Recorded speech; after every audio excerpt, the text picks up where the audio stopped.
Ang hirap pala no, ang hirap pala tumulong. Ikaw na nga ang tumutulong.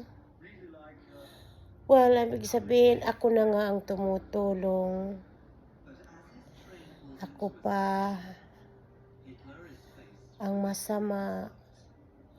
Ganun ba talaga ang destiny ko?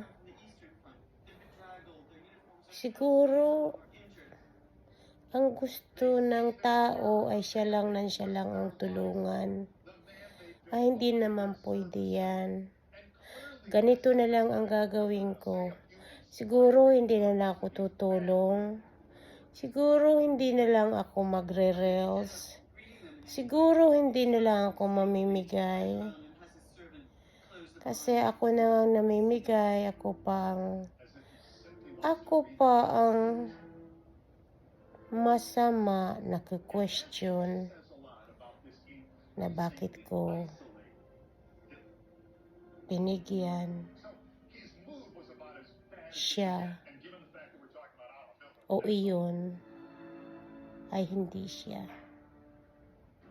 Pag-iisipan ko yan.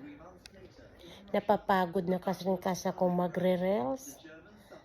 Bigyan mo ako ng pagkakataon mag-isip, ha?